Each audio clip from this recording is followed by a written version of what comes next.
Ողջույն սիրելի հայրենակիցներ, եթերում Նիանտապանն է։ Եվ այժմ մենք զրուցել ենք Եվրատլանտյան ինտեգրացիոն պլատֆորմի նախագահ, սոցիոլոգ վերլուծաբան Կարեն Սարգսյանի հետ։ Ողջույն եմ, պարոն Սարգսյան։ Ինչպես եւ խոստացել էինք, ընտրությունների հաջորդող օրերին երկրորդ օրն է, մենք նորից կրկին հանդիպում ենք եւ փորձում ենք ամփոփել արդյունքները։ Արդյունքները անակնկալ էին ձեզ համար, որքանով էին անակնկալ եւ ձեր կարծիքով ինչ հարցի էր պատասխանում ընտրողը։ Ընտրողները ինչ հարցի էին պատասխանում, երբ որ մոտենում էին այդ Չէ, շատ հետաքրքիր բան էր։ Ձևակերպում անակնկալ չէր։ Բազմիցս տեղել եմ խոսել, որ հիմնական պայքարը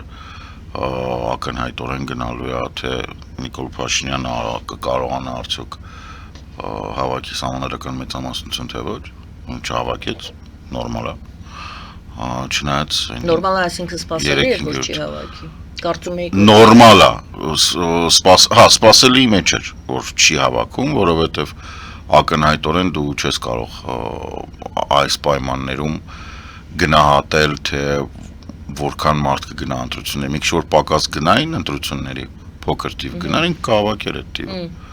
Այդ ուղղակի բանը մեծացել էր, ծավալը ակնհայտորեն ինձ համար թիվն էր մեծ, ես սպասում էի 1.3 միլիոն 4-ի սահմաններում, այնտեղ շատ ավելի մեծ թիվ գնաց, մոտ 10%-ով ավել, որը կարող պայմանավորված լինի, թե մոտարապես 20-ից 25 հազար հոգի այդ Ռուսաստանից եկած, որ անհարվաշվարկելի էր, այնտեղ ինչ-որ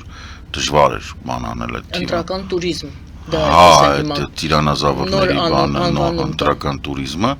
պլյուս երևի թե վերջի օրերին Փաշինյանը Խասյաթի համաձայն կարողացավ դա հանել մի փոքր ավելի էմոցիոնալ դաշտ, իր վերջի հանրահավաքը շատ մռայլ եւ բանի մեջ էր, մռայլ գույների մեջ եւ այդ ինչ-որ աստվածաշնչյան ինչ-որ մեջբերումներով բաներով, որը միշտ պանիկա է առաջացնում մարդկանց մոտ, առավել եւս իր էլեկտորատի, որը հիմնականում ցածր կրթություն ունի, տենց ինչ-որ բան չի ելին, իրանք տենց ինչ-որ բաների մեջ են, այդ մղձավանջային բաները իրանց վրա շատ մեծ ազդեցություն ունի։ Հեշտ տրվում են հեշտ տրվում են, պատրաստ են հոգեբանորեն նմանատիպ բաների իրավիճակների, օրինակ բարձրագույն կրթությունով մարդու դու չես կարող աստվածաշունչ կարդալով միտինգի ժամանակ ինչ-որ բանի բերես, Տղաջան, դու վարչապետ ես դառնում, ոչ թե կաթողիկոս հիմա, բայց դա իր զանգվածը մի կողմ։ Հիմա ընտրությունները բուն ցույց տվեցին երկու բան, այդ նախ ես իրոք չեմ կարողանում հասկանալ ինչ են բոլորի մոտ այդ հանրաքվեական տրամադրությունները, որ հայաստանյան ընտրողը ընտրում էր արևմուտք, թե Ռուսաստան, թե ինչ որ sense մոտ չէ։ Հայաստանի ընտրողը ընտրում էր նախկին, շատ նախկին եւ նախկին։ Այդ երկուսի միջև նոր նախքին դարձած եւ հին նախքին։ Հա, այսինքն նախկինի շորերը պահարանում գտած նորովի հակած, հա, տենց ինչ-որ բանով եւ նախկին։ Այդ նախկինները ունեին հին դեմք, Քոչարյան, մի քիչ ավելի թարմացրած կոշիկներով դեմք, Սամվել Կարապետյան եւ Նիկոլ, որը 7 տարի է իշխանության։ Մարդկանց մոտ ուրիշ ընտրություն չկար։ Ոչ թե ուրիշ ընտրություն չկար, ընտրությունը շատ էր 19 հոգի կային այնտեղ, ում կարելի էր ընտրել բացի, իրականում 16 բացի իրենցից, բայց հարց որպես այդպիսին, թե մենք գնում ենք ինչ ընտրենք, գոյություն չուներ։ Չէ, պատերազմ, թե խաղաղություն, սուտա չկա, Եվրոպա, թե Ռուսաստան։ Այդ հարցերը չգիտեմ, ես չգիտեմ, որ այդ մարդիկ արդյոք գնում են ընտրելու եւ առավոտյան վեր են կենում, ասում են այո, պատերազմ թե խաղաղություն կարա լինի։ Հա, եթե ուշադիր չես, բայց բոլոր ընդդիմադիր ուժերը իրանց հերթին հայտարարել էին, որ իրանք պատրաստվում են շարունակել տրիպի ծրագիրը, պատրաստվում են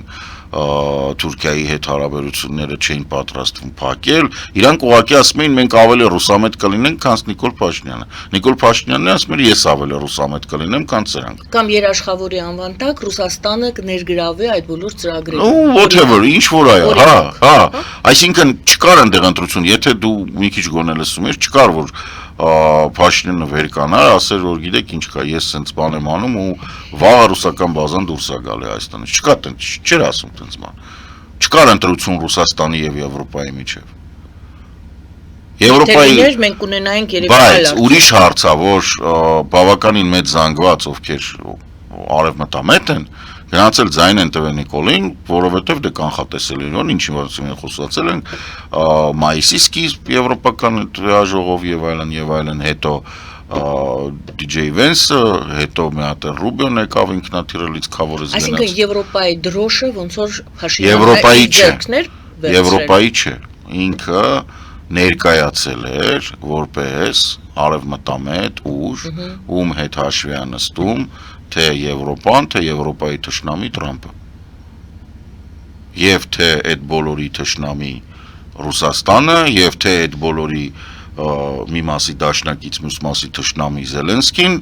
եւ թե sense գալի գումարվում է Նիկոլը ուղղակի ներկայանում էր որպես մարդ, ով բոլորի հետ կարող է խոսել։ Բոլորի սրտի վարչապետը։ Նու իրականում չարեց փոքրագույն։ Ինչի մասին որ մենք ասել ենք, որովհետև յուրաքանչյուրը, ում որ մենք նշեցինք, խնդիր ունեն,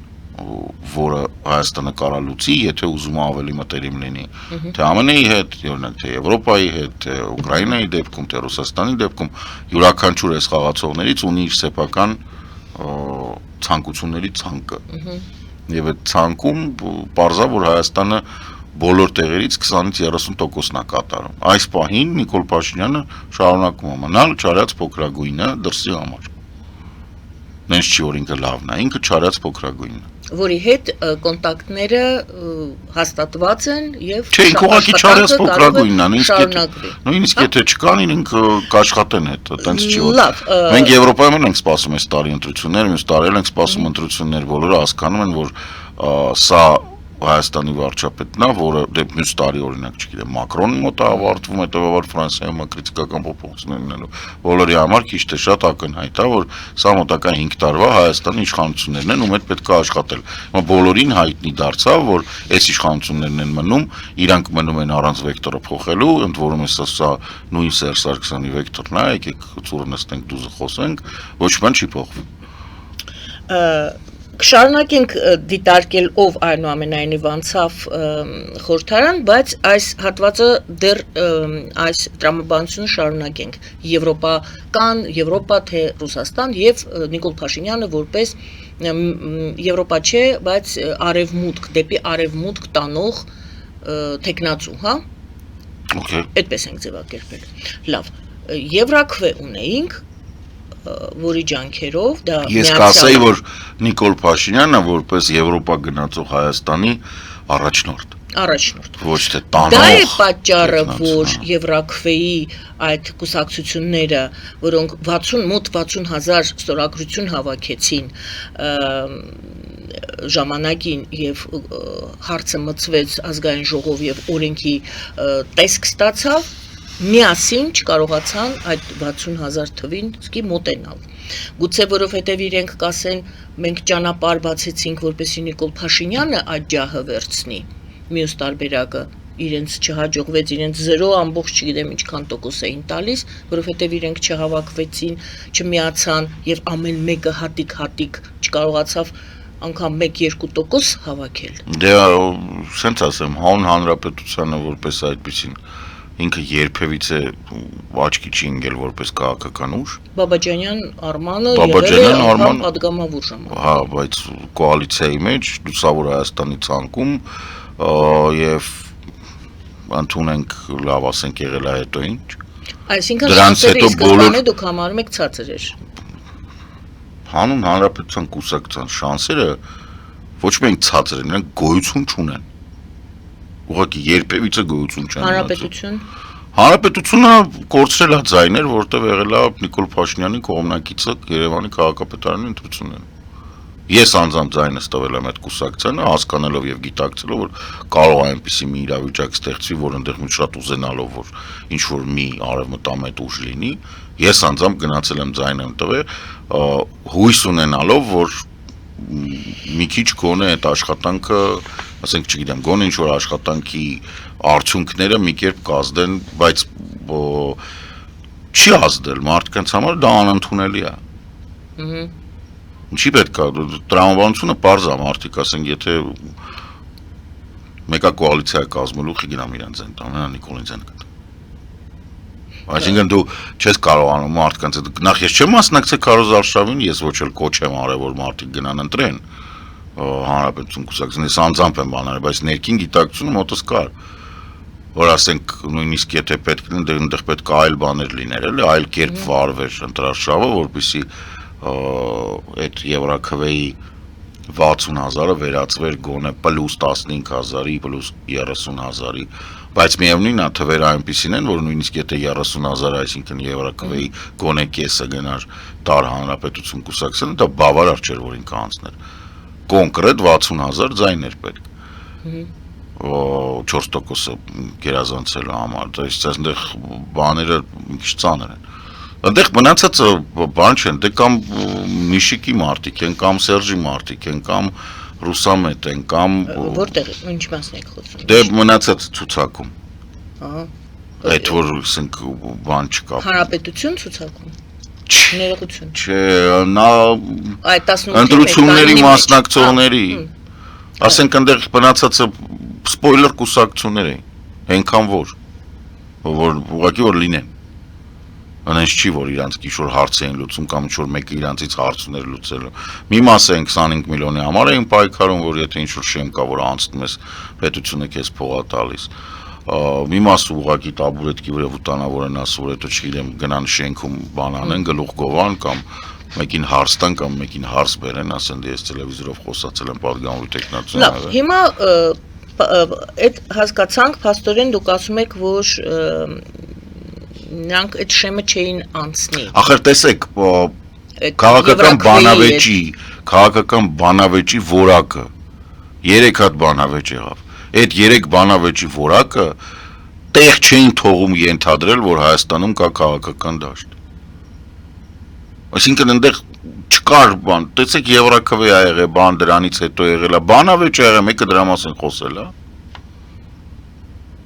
Ինչի Բաբաջանյանը ասում էր Պուտինն է։ Դե Բաբաջանյանը ասում էր, նույնիսկ եմ ասում, Բաբաջանյանի անձնական վարկանիշը Ռոբերտ Քոչարյանի վարկանիշից ցածր է։ Վարկանիշներով, անձերի։ Դե դուք անձ եք բերում։ Մեր մոտ մարդ կուսակցություններ են, այդ մարդ կուսակցությունների վարկանիշները, եթե տենց եք դրանից պետք է խուսափել։ Չէ, դե ասացիք բանավեճին մարդիկ էին ներկա։ Դե բանավեճին, բայց մարդիկ չէ, 3 բանավեճ էր, չէ։ Կար որ մարդ, այսինքն կուսակցության ներկայացուցիչներ էին։ Կար որ ասենք անվտանգության վերաբերվող հարցեր էին, որոնք էլի անվտանգության մասին չէին։ Այսինքն ես պատկերացնում եմ անվտանգության մասին բանավեճը գալիս են մարդիկ, ովքեր ուրիշ բան չասեմ, ասենք չգիտեմ, T72-ան տարբերում են Su-27-ից։ Բայց այնտեղ կային մարդիկ, որ sense ցույց տայր ասեիր սա ինչա, չէր իմանա ինչ ասի, կորցանի չա, տանկա, MMA-ա, ասենք էլ չասած, որ գաղտնի օպերացիաների մասին տեղեկություն չունեցող մարդիկ, ասենք հետախուզության, գոնե, չգիտեմ, Ջեյմս Բոնդի ֆիլմի մակարդակի պատկերացում ունեն։ Լավ, արդյունքում ինչ ունեցանք, ինչպիսի խորհրդարան ունեցանք, ինչ որ ունեցանք, նույն խորհրդարանն է, Բարգավաճի հարցը պարզ չէ, քանի ձայն կունենա չունենա, դեռ վերահաշվարկ է արվում, բայց գոնե դեռ նախնականով ինչ խորհրդարան ունեցանք։ Մենք ունեցանք նույն հեղափոխությունը խժռում է իր զավակներին։ Այսինքն։ Դե խժռում է, վсё։ Բոլոր նրանք, ովքեր հեղափոխության ընթացքում 18 թվականից բռնել են այս կամ այն կողմը, այդ հեղափոխություն process է, այդ շատ տրամաբանական, պատմական բազմաթիվ օրինակներով հաստատված process է, որ այդ հեղափոխությունը երբ որ սկսում ես, դու նախկին ես, որովհետև դու նախկին համակարգից մի տար ես, որը փորձում է համակարգը ներսից փոխել, հենց որ փոխում ես, եթե իրականում ուզում ես փոխես, համակարգը եթե իրոք փոխեցիր, քանի որ դու այդ համակարգի տար ես, դու ինքնաբերաբար ոչնչանում ես, որովհետև դու այդ համակարգի մի տարն ես, իսկ այդ համակարգը այնուհետև չի լինելու։ Դու ոչնչանում ես։ Եթե դու դեռ չես ոչնչացել, նշանակում է որ դու դեռ համակարգը չես փոխել։ Պատկերացնում եք ինչ եմ ասում։ Ես պատկերացնում եմ։ Սենյակի ներսից վերցնում եք, սկսում եք ծանր մուրճով, որը ժողովրդի մեջ կոչվում է կուվալդ, քանդել, որպեսզի առաստաղը ընկնի։ Առաստաղը ընկնելու պես դուք մեռնելու եք։ Եթե դուք հələ կենթանի եք, նշանակում է առաստաղը չի ընկել։ Հետևաբար դուք չեք ավարտել ձեր գործը։ Իսկ վերակառուցել այլ Դուք չէ որ պետքա վերակառուցեք համակարգային փոփոխություն հեղափոխության իմաստը այնով որ սկսում է ինքը պետք է մեռնի քաղաքականապես որպես ուժ էլ չպետք է դու չես որ վերականգնելու Դե տենց իմանալով որ ինքը պետք է մեռնի երբեք էլ այդ առաստաղը մինչև վերջ չի քանդի Ну դա այդպես չի, տենց չի պատմությունը ցույց է տալի որ կան մարդիկ ովքեր անում են Ռոբեսպիեր օրինակ Եթե մենք այդ վերացականից հետ գանք ռեալի դուք Փաշինյանի մասին եք երևի թե խոսում Եկեք ավելի առարկայական տեսնենք այդ ինչն է քանդում Փաշինյանը ում է խժռել ինչ ում է խժռում է Չէ հիմա ասենք Փաշինյանին հաջողվել է որոշ բաներ քանդել այդ որոշ բաներ քանդելու ընթացքում ինչ որ ասում եմ կուսակցությունները որոնք գոյություն ունեին մինչև փետրվարի 24-22 թվականին պետք է գնան արխիվ հիմա արխիվացնելու փոխորեն սատկում են որտեղ Փաշինյանը քանդում է այդ համակարգը իրանք ոչ թե արխիվացվում են այլ իրանք մնում են փլատակների տակ Բա ինքը Փաշինյանը Ինքը Փաշինյանը հələ ինքը դե ասում եմ առաստաղը պետք է ընկնի գլխին հիմա պատի տակ ինչ որ բաներն է քանդում իրանք փոքր են այդ առաստաղը պետք է ընկնի իր գլխին եթե այդ առաստաղը այդ բանը դեկոնստրուկցիա կոչված է այդ որ ինքը համակարգը պետք է իջնի հավասարեցվի գետնին զրոյին Հետո իր տեղը պետք է նոր կատլավան փորեն, այդ նոր կատլավանի փոխարեն տեղում պետք է կառուցվի նոր բան։ Նման եթե ճիշտ եմ հասկանում, եթե ոչ ինձ ուրեմն շտկում եք եւ ասում եք, ՀԱԿ-ը 0.22%, ինքը արդեն պետք է դուրս գա քաղաքական։ Ո՞ղ շատ վաղուց։ Ազգային ժողովրդական բևեռը 0.38։ Շատ վաղուց։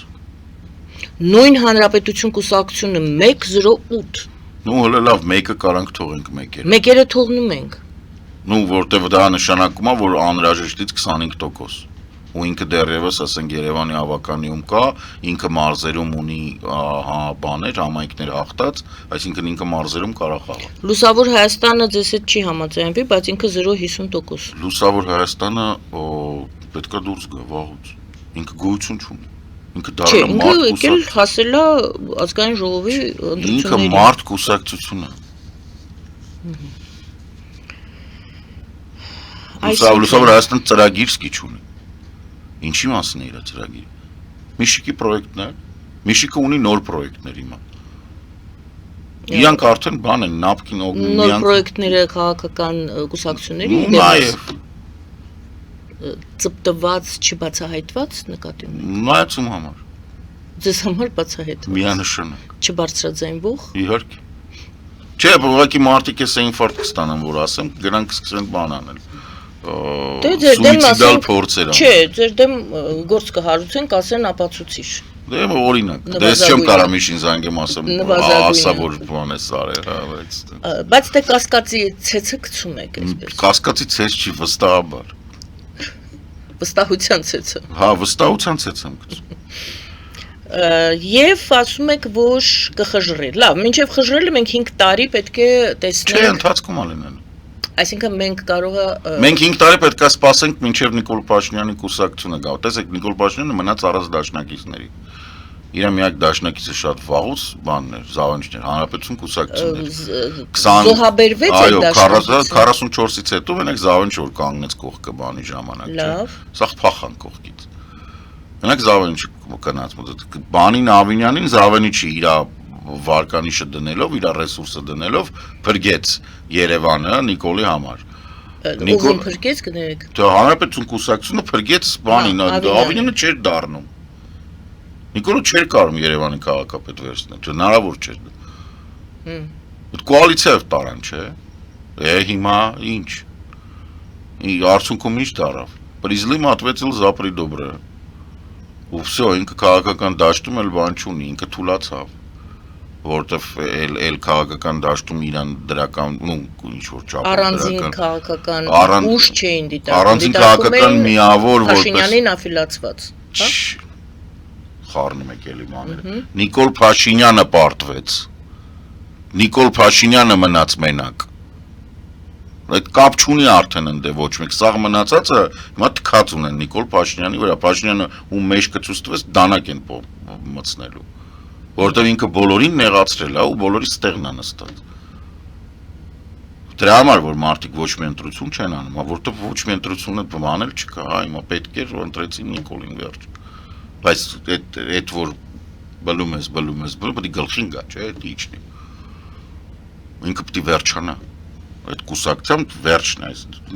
դիալեկտիկա է, շանս չունես։ Դու սկսում ես հեղափոխությունը, դու պետք է այդ հեղափոխության ավարտին դու պետք է վերջանաս։ Բայց մենք հիմա ծիլեր տեսնում ենք, որոնք փլելուց հետո, բլելուց հետո, փլվելուց հետո շարունակելու են։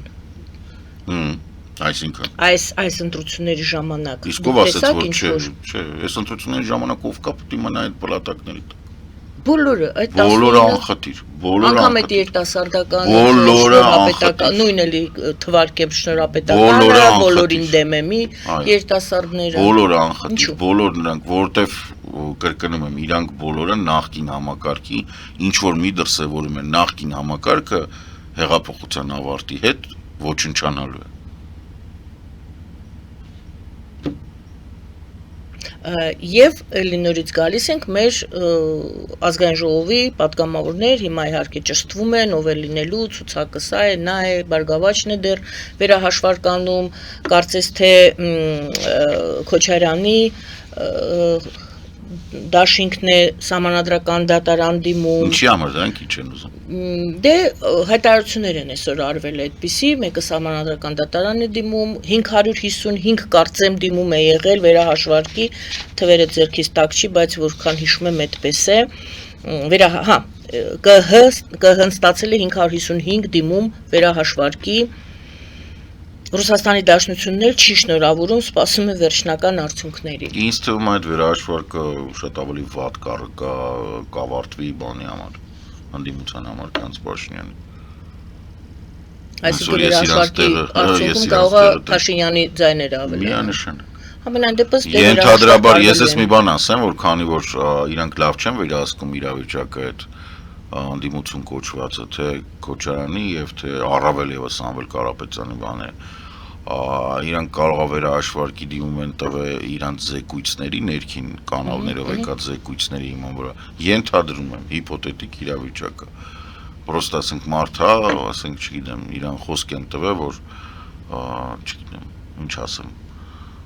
մանանեխով շաուրմա կտան, ինքը այդ շաուրմի խաթր ասելա, որ իրա մոտ եղել է 700 ձայն, հաշվարկը եկել է 500, սրանք ասել են, չէ, մենք դիմում ենք վերահաշվարկի, որտեվ այն մեր լավ աղբերը ասել է, որ ստեղ լինելու է 700։ Իսկ իրականում ընդեղ ոչ թե 500, այլ նաև այդ լավ աղբերը ինչ-որ ձև կարողացել է մի բան անի 498, ու դա ավարտվելու է հանդիմության համար շատ ավելի վատ։ Փողոցային բուրըն ընդվզումներ, Ինչ փողոցային ընդվզում, ով պետք է ընդվզի։ Ով դեմ պետք է ընդվզի։ Ուժեղ Հայաստանը, ասի կեղծված է։ Ուժեղ Հայաստանը շատ թույլ քաղաքական ուժ է, որպեսզի ինքը փողոց։ Այնտեղ 10%-ը դեռ չէին հասցրել հաշվել, Փաշինյանը հայտարարեց իր հաղթանակի մասին։ Ուժեղ Հայաստանը Հայաստանում շատ թույլ ուժ է, որպեսզի կարողանա ինչ-որ բան անել։ Ուժեղ Հայաստանը բան է,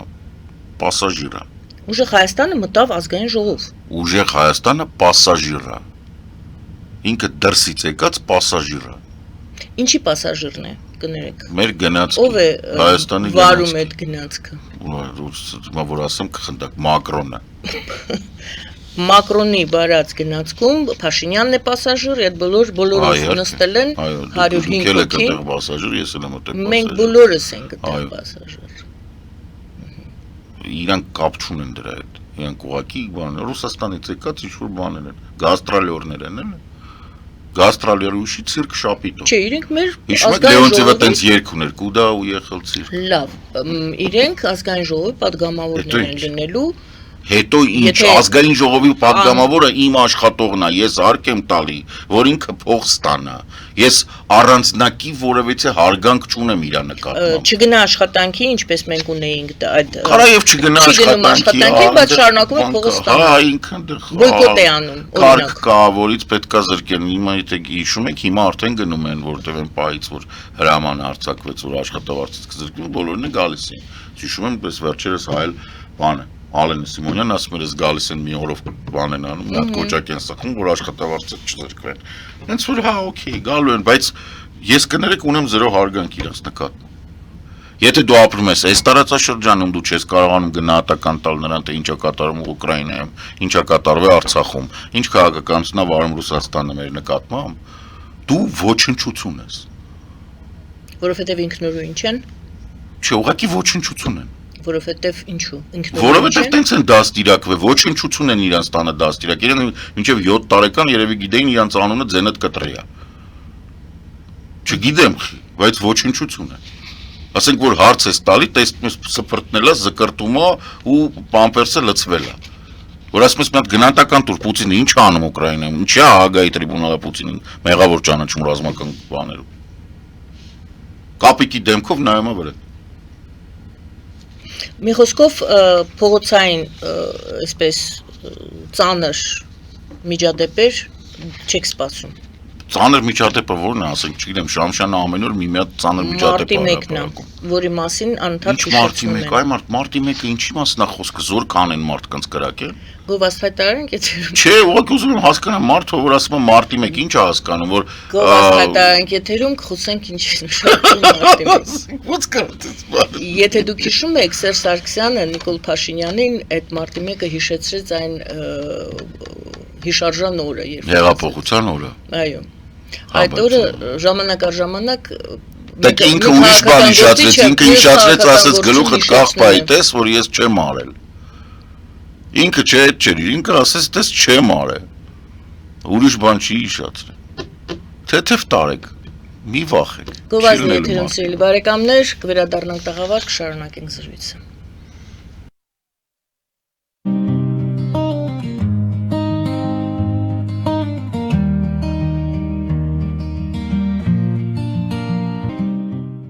Ֆելիչե ժամանակակից ատամնաբուժական կլինիկա։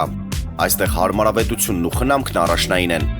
Այստեղ կիրառվում են ատամնաբուժական ամենաժամանակակից տեխնոլոգիաներ, ճշգրիտ ախտորոշում, արդյունավետ բուժում, նուրբ փորձառություն եւ անհատական մոտեցում։ Սկսած սովորական մանրուքներից մինչև առաջադեմ ընթացակարգեր, այստեղ դուք գտնվում եք բարձր որակավորում ունեցող եւ փորձառու ատամնաբուժական մասնագետների ձեռքերում։ Մեր բարեկամական եւ հյուրընկալ անձնակազմն այստեղ է յուրաքանչյուր այցը հաճելի դարձնելու համար։ Ֆելիչե, ձեր առողջ եւ ամենաերջանիկ շպիտը սկսվում է այստեղից։ Եկեք եւ բացահայտեք նորարարության, փորձագիտության եւ կարեկցանքի կատարյալ համադրությունը։ Երևան Փոստը Գրանադա Հյուզում տեղեկացնում է։ Դրամական փոխանցումներ 1%-ով։ Օդանավով 1 պաունդը 2.99։ Նավով ուղարկեք 1 արկղ, երկրորդ արկղը անվճար։ Ավտոմեքենաների փոխադրում անհավատալի արժեքներով։ Ինչպես նաև կահույք եւ մեծ չափի բեռների փոխադրում։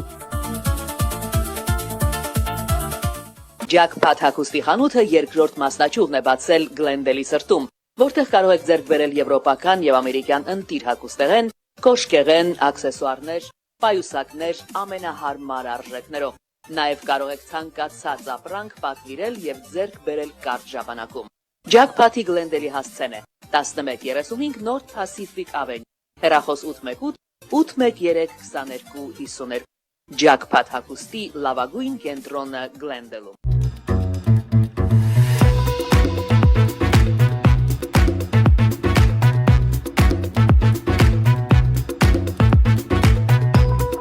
Արարատ ռեստորան, ընտանեկան եւ ընկերական ժամանցի լավագույն հասցե, սիրված արտիստներ, հյուրընկալ մթնոլորտ, հարուստ ճաշացան, անմահական խորտիկներ, Արարատ ռեստորան, հասցեն անփոփոխ, սիրով սպասում ենք ձեզ։ Լավագույն պաղպաղակ, բնական, համեղ եւ մատչելի գներով պաղպաղակը կարող եք ձեռք բերել բոլոր հայկական խանութներում, պահանջեք հայկական պաղպաղակ, Թամարա պաղպաղակ։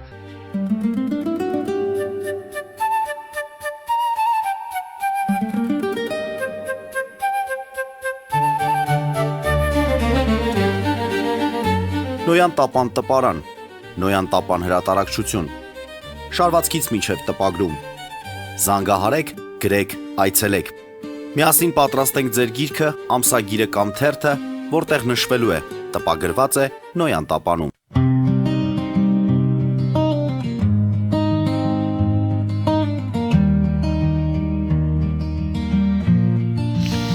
Սիրելի բարեկամներ, հիշեցնեմ, որ մենք զրուցում ենք պարոն Կարեն Սարգսյանի հետ Եվրատլանտյան ինտեգրացիոն պլատֆորմի նախագահ։ Եվ այսպես, պարոն Սարգսյան, մենք կանգնեցինք այն հարցի վրա, թե հետընտրական զարգացումները ինչպիսին կարող են լինել, որովհետև քննարկում են իրար մեջ, մենք իմացանք, որ արդեն ԿՀ են դիմել վերահաշվարկի համար, Սահմանադրական դատարան են դիմել, եւ ասում են, որ վիճարկվում է, որ ամեն ինչ չի եղել այդ գիշեր այդ հաշվարկի հարցերում են կասկածներ, ինչ որ լուրջ զարգացումներ ես մարտի 1-ը հիշեցրեցի, իհարկե մարտի 1-ի չափ այսպես լարվածություն մենք չենք տեսնում, բայց մարտի 1-ը վերցնենք որպես ամենածայրահեղ վատ զարգացում հետընտրական։ Տեսեք խնդիրը որտեղ է, քանի որ ընդդիմությունը, որ անցել ազգային ժողով, այդ ընդդիմության պատվիրատուն Հայաստանի Հանրապետության ժողովուրդը չի, այլ Ռուսաստանի Դաշնության ղեկավարությունն է։ Լուրջ ընդվզումներ եւ մեծ հանրային հիմք հենք այդ շարժմանը, ընդդիմադիր շարժմանը, որը Ղարաբաղի ակցիայի վերածվի, սпасել չի կարելի։ Մենք տեսել ենք դա 21 թվականին, եթե չէ, 22 թվականին ենք տեսել, երբ որ Կիևի բանը, այդ Կիևը 3 օրում, որ եղավ Քոչարյանը մարդկանց հանեց փողոց, մինչև մայիսի վերջ, մինչև Մարիուպոլի անկում, իրանք ընդեղ էին փողոցում էին, հետո վրաներ էին խփել Ֆրանսիայի հրապարակում, հետո վրաներում էլ մարդ չկար, սկզբից ասենք, չգիտեմ, նարդի էին խաղում ամեն վրանում 4 հոգի, հետո 2 վրանին մի հոգի պահակեր, հետո սուսպուս այդ վրանները հավաքվեցին Սպասում էին իրավիճակը։ Դե իրանք այն ժամանակ սպասում էին, որ պետքա Կիևը վերցնեն, Ուկրաինան պետքա ընկնի եւ Ուկրաինայի անկումից հետո իրանք ստեղ պետքա վերցնեին իշխանություն եւ վերականգնեին սովետական միությունը, ինչպես ժառանգել էր այն լեշը, որ Կարմիր հրապարակի մեջ փառված է։ Մեծն Վլադիմիր Յուլիանովը։ Մեծն է թե չէ, բայց Վլադիմիր Պուտինը իհարկե ուզում էր, որ դա լիներ։ Հիմա հարցը նրանում է, որ հայտնի չէ թե Վլադիմիր Պուտինը ինչ է ուզում, որովհետև Վլադիմիր Պուտինը ոնց որ նորից սրանց գցում է ու Նիկոլին զանգում շնորհավորում է եւ բան անում, այո, մինչեւ հիմա չի շնորհավոր է ընտրության հետ կապված, բայց ընտրությունների հետ կապված, բայց դա ավելի շուտ աշխատակազմի թեման է, քանի որ մի քանի թեվա աշխատելա թե FSB-ն, թե առանցին Կիրիենկոն, թե բանը, ինձ թվում է այդ իրենց ներքին կոնֆլիկտն է, ոչ թե Հայաստանի ընտրությունները որպես այդպիսին, որտեղ Հայաստանի ընտրությունները ակնհայտորեն ցույց տվեցին, որ իրանք ինչ ունեն, այդ ունեն, չի ավելանում, ուրեմն միգուցե կարող է պակասում է եւ գնալով պակասելու է, որտեղ զուտ բանի տարիքային եւ ակտիվության հետ կապված է պակասելու քաղաքական Նիկոլ Փաշինյանը բավականաչափ ռուսամետ է, որպեսզի Պուտինը իր այդ լեզու գտնի, մնացածը բավականաչափ խելացի են, որպեսզի համը չհանեն, որովհետև ակնհայտորեն, եթե իրանք համը հանեն ռուսական դրոշներով, Նիկոլը ստիպված է լինելու կտրել Ռուսաստանի ճիվերը Հայաստանից ավելի կոշտ ու կոպիտ կերպով, որովհետև դե պարզավոր, եթե իրանք սկսեն համը հանել ինքը պետք է դիմի Եվրոպային, Եվրոպայի ամեն մի դիմումը պետքա, չգիտեմ, վճարվի դրա դիմաց Ռուսաստանին եւս մեկ ոլորտից դուրս շպրտելով։ Ու դա ձեռ չի տալիս Ռուսաստանին, որտեղ նորից եմ կրկնում, Նիկոլը բավականաչափ ռուսամետ է։ Իրանք պայքարում են, չեն պայքարում նույնիսկ, իրանք նույն էլեկտորատի մեջ են։ Բանավեճի ժամանակ ես ասացի այն անգամ էլ մինչև ընտրությունները ուրբաթ օրը ես ասեցի, նո կրկնեմ, դուք ուժադրություն դարձնեք Նիկոլ Փաշինյանը, Ռոբերտ Քոչարյանը, Սամվել Կարապետյանն ու պայմանական իրենց ուժերը։ Իրանք նույն էլեկտորատի համար են պայքարում, դրա համար են իրար վրա հարձակվում։ Իրանք բոլորը նույն էլեկտորատի վրա են։ Նիկոլին գնաց է կպել արևմտամետ բանը, որովհետև եվրոպական այդ վեաժողով, որովհետև Վենս, որովհետև Ռուբիո, որովհետև հույս կա, որ ձև չկա, որովհետև ամբողջ արևմտյան մամուլը պրոհայկական եւ պրոփաշինյանական նյութեր անում, իսկ այն մարդիկ ովքեր ասում են, չէ, բայց հնարավոր չի, որ սա բանը լինի, ասում են դե լավ, որ միաժամանակ, ասենք, չգիտեմ, Guardian-ը եւ Deutsche չգիտեմ, Süddeutsche Zeitung-ը, եթե միաժամանակ գրում են, որ Փաշինյանն լավն է, եկեք օքեյ, հավատանք, որ այդքան վատը չի, եկեք գնանք ձեն տանք, որովհետև ամբողջ սպեկտրը Վանկուվերից մինչև Վարշավա, այդ արևմուտքի սպեկտրը պրոնիկոլական հոդվածներ ու ասում էին, որ այս ընտրությունը Նիկոլի եւ Ռուսաստանի միջև է։ Okay, այդ իրանց նարատիվներ, որը տանում էին։ Լավ է, իրանք ունեն իրանց գնահատական իրավիճակի, բազմիցս սրան անդրադարձել եմ, դա չարյաց փոքրագույնն է, եմ ասում, դա ինա, որ Հայաստանի Հանրապետությունը այսպես թե այնպես եվրոպական քաղաքակրթության մի մաս է, շուտով պետք է դառնա Եվրամիության մի մաս, կարող է նույնիսկ դառնա ՆԱՏՕ-ի մի մաս, չնայած այդ երկու կետին էլ, թե Նիկոլ Փաշինյանը եւ թե ԿՊ-ն դեմ են։ Բայց դուք որ տեսնեք Թուրքիան ինչ արձագանք տվեց եւ ես այդ օրը ընտրությունների օրը ես թուրքական եթերում եմ եղել։ Երկու անգամ եթեր եմ հարցազրույցը մասնակցել։ Թուրքիայի հայկական մասը, չէ՞։ Պոլսից։ Հա, բայց հայերեն, իրանք հեռարձակում բաներ, այնց հայերենով խոսել եմ։ Նախ հետաքրքրված երկրորդը որ նայում եք հետո դե բարձա նայել եմ ինչա կատարվում, շատ պրոհայկական բաներ, շատ պրոփաշինյանական, պրոհայկական, բայց շատ խելամիտ, իրանք թարս ոնց որ ընդդիմությանը չեն կպնում, վատ բան չեն ասում, շատ տենց դիվանագիտականորեն են այդ հարցին մոտենում, այսինքն որ տարածաշրջանում պետքա խաղաղություն լինի, պետքա տնտեսական կապերը աշխատեն, պետքա բանը, այսինքն ամբողջ Եվրոպայի եւ մեծ հաշվով Թուրքիան էլ որ կցենք այդտեղ, ասենք լավ առաջադեմ Ասիայի, հա, տրամադրությունը դա է։ Շատ տարօրինակ էր ինձ համար, որ մենք Իսրայելից ստացանք, շնորհավորանք։ Իսրայելի արտգործնախարարը շնորհավորեց Նիկոլին։ Երևի տեղ է հասել, որ Հայաստանում իրենց վարկանիշը շատ ցածր է ու իրանք փորձում են ինչ-որ կերպ բան անեն։ Նույն Տրամպի բանը, վստահ եմ, որ գնահատական է գնացել, որ Ամերիկայի վարկանիշը այստեղ են գնում է պլինտուսից ներքև։ Հիշում եք այդ բառի անունը չկրկնեմ հատակապատահարանքային երկրատափակափայտից, որ բան չլինի։ Չէ, բայց ընդհանուր առմամբ, եթե դրսից էին նայում, օքեյ, ասում էին դե Նիկոլը լավ է։ Նիկոլը լավ է, որովհետև Նիկոլը չի կարող հիմա որևէ բան անի, որը այդ process-ը կանգնացնի, ոչ մեկ չի կարող։ Հասկանում եք, ընդդիմությունն է չի ասել, որ ինքը կանգնեցնելու է եվրոինտեգրման գործընթացը։ Ընդդիմությունում ոչ մեկ սապոն չի ուտում։ Անես չի որ ասենք իրանք գժի շոր չունեն, իրանք ունեն գժի շոր, որ պետք է լինի հակնում են, բայց ասենք Սամվել Կարապետյանը Կիպրոսի քաղաքացի է։ Ինքը չի կանգնելու ասի ես սա վերցնել եմ Եվրամիության դրոշից թե վառեմ, չէ, մենք Եվրոպա չենք գնում։ Այսինքն գործընթացի կանգ չկա։ Վեկտորը չի փոխվել Սերժ Սարգսյանից։ Հեղափոխությունը նրա մասին է, որ այդ վեկտորը պետք է փոխվի, պետք է կանգնի։ Այսինքն այս երկու հիմա վեկտորը ձևավորված է, Ռուսաստան եւ Արևմուտք այս բաների ընդհանուրով sense մեջտեղի вообще վեկտորային ալգեբրով գիտի։ Այս ուղղությունն, այս մեջտեղի բանը։ Հիմա մեզ պետք է որ այս վեկտորը փոխվի։ Այս պետք է բլի, այս հեղափոխությունը պետք է բացնի։ Բոլորը պետք է մնան տակը, որ Հայաստանը կարողանա այս խարիսխները բանը կտրի, այս խարիսխների բաները։ Ու գնա այնտեղ որտեղ պետք է։ Կարելի ասել, որ մենք ելի նորից վերադառնում եմ ինչ ազգային ժողով ունեցանք նույն ազգային ժողովը, ինչը որ այսօր կա, մի քիչ իհարկե ձայների տարբերությունը պարզ կլինի, երբ որ վերջնական լինեն, պարզապես ռոտացիա եղավ առաջ Վանեցյաններ, ինչ որ թիմով, հիմա փոխվեց Սամվել Կարապետյանով,